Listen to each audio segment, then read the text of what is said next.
একজন মুমিনের জীবনের সবচেয়ে গুরুত্বপূর্ণ ইবাদত হচ্ছে এই নামাজ। নামাজ ধর্মের খুঁটি। রাসূলুল্লাহ সাল্লাল্লাহু আলাইহি ওয়াসাল্লাম ইরশাদ করেন, আস-সালাতু ইমাদুদ্দিন মান আকামাহা ফাকাদ আকামাদ-দ্বীন ওয়া মান হাদামাহা ফাকাদ হাদামাদ-দ্বীন। নামাজ হলো ধর্মের খুঁটি। যে ব্যক্তি নামাজ ঠিক রাখলো সে ধর্মকে ঠিক রাখলো, আর যে ব্যক্তি এই খুঁটিকে বিনষ্ট করলো সে ধর্মকেই বিনষ্ট করে ফেললো। আল্লাহর হাবিব সাল্লাল্লাহু আলাইহি ওয়াসাল্লাম আরেক জায়গায় ইরশাদ করেন, আকরাবু মা ইয়াকুনুল আবদু মির রাব্বিহি ওয়া হুয়া সাজিদুন। বান্দা সিজদারত অবস্থায় তার রবের সবচেয়ে বেশি নিকটবর্তী হয়। এজন্য নামাজ পড়তে হবে। কিভাবে? যেভাবে নবী এবং রাসূলরা নামাজ পড়েছেন। যেমন হযরতে ইসমাঈল আলাইহিস সালাতু ওয়াস সালাম সম্পর্কে আল্লাহ রাব্বুল আলামিন ইরশাদ করেন, ওয়া কানা ইয়া'মুরু আহলাহু বিস-সালাত ওয়াজ-যাকাত ওয়া কানা 'ইনদা রাব্বিহি মারদিয়্যা। এমনিভাবে আল্লাহ রাব্বুল আলামিন হযরতে মূসা আলাইহিস সালাতু ওয়াস সালামকে নামাজের নির্দেশ দিয়েছেন।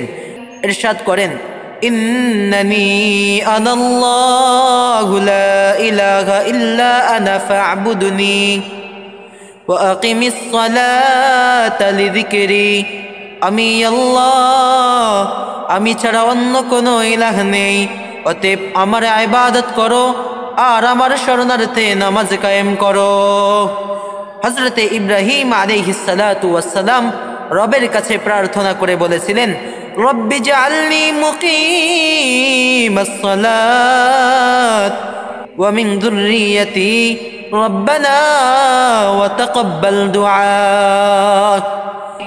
আল্লাহ রাব্বুল আলামিন তার প্রিয় রাসূল হযরতে মুহাম্মদুর রাসূলুল্লাহ সাল্লাল্লাহু আলাইহি ওয়াসাল্লামকেও একইভাবে নামাজের আদেশ করেছেন, ওয়া'মুর আহলাকা বিস-সালাত ওয়াসবির আলাইহা লা নাসআলুকা রিজকা নাহনু নারযুকুকা ওয়াল আকিবাতু লিত-তাকওয়া। হে রাসূল, আপনি আপনার পরিবারের লোকদেরকে নামাজ কায়েমের নির্দেশ দিন এবং নিজেও এর উপর অবিচল থাকুন। আমি আপনার কাছে রিজিক চাই না, বরং আমি আপনাকে রিজিক দেই, আর আল্লাহ ভীরুতার পরিণাম হলো কল্যাণকর। এই আয়াতের মাঝে আল্লাহ রাব্বুল আলামিন নবী ও তার পরিবার বর্গকে নামাজের আদেশ দিয়েছেন এবং তাতে অবিচল থাকার নির্দেশও দিয়েছেন। এর দ্বারা বোঝা যায় যে নামাজ কত গুরুত্বপূর্ণ ইবাদত। আম্বিয়া আলাইহিস সালাতু ওয়াস সালাম তাদের দুনিয়া ও আখিরাতের সমস্ত কল্যাণকর বিষয়ের ফয়সালা নামাজের মাধ্যমে আল্লাহর কাছ থেকে আদায় করে নিতেন। রাসূলুল্লাহ সাল্লাল্লাহু আলাইহি ওয়াসাল্লাম সম্পর্কে হযরতে হুযায়ফা রাদিয়াল্লাহু তাআলা আনহু বলেন, কানা রাসূলুল্লাহ সাল্লাল্লাহু আলাইহি ওয়াসাল্লাম ইযা হাযাবাহু আমরুন বাদারা ইলাস সালাত। রাসূলুল্লাহ সাল্লাল্লাহু আলাইহি ওয়াসাল্লাম যখন কোনো কঠিন সমস্যার সম্মুখীন হতেন তৎক্ষণাৎ নামাজে দাঁড়িয়ে যেতেন। সাহাবায়ে কেরামের অবস্থাও প্রায় একই রূপ ছিল। এই নামাজ ব্যতীত কেউ মুত্তাকি, পরহেজগার ও খোদাভীরু হতে পারে না এবং পরকালে নাজাতেরও কোনো ব্যবস্থা নেই। আল্লাহ রাব্বুল আলামিন কুরআনে কারীমের মধ্যে মুত্তাকিদের পরিচয় তুলে ধরেছেন। ইরশাদ হচ্ছে, আল্লাযীনা ইউমিনুনা বিল গায়বি ওয়া ইউকিমুনাস সালাত। মুত্তাকি তারাই যারা অদৃশ্য বিষয়ে বিশ্বাস স্থাপন করে এবং নামাজ কায়েম করে। রাসূলুল্লাহ সাল্লাল্লাহু আলাইহি ওয়াসাল্লাম ইরশাদ করেন, ইন্না আউওয়ালা মা ইউহাসাবু বিহিল আবদু ইয়াউমাল কিয়ামাতি মিন আমালিহি সালাতুহু ফাইন সালুহাত ফাকাদ আফলাহা ওয়ানজাহা ওয়া ইন ফাসাদাত ফাকাদ খাবা ওয়া খাসিরা। নিশ্চয়ই কিয়ামতের দিন সর্বপ্রথম বান্দার নামাজ সম্পর্কে হিসাব নেওয়া হবে। যদি যথাযথভাবে নামাজ আদায় হয়ে থাকে তবে সে কামিয়াবি ও সফলতা অর্জন করবে, আর যদি নামাজ নষ্ট হয়ে থাকে অর্থাৎ যথাযথভাবে আদায় না করে থাকে তবে সে ব্যর্থ ও বিপর্যস্ত হবে।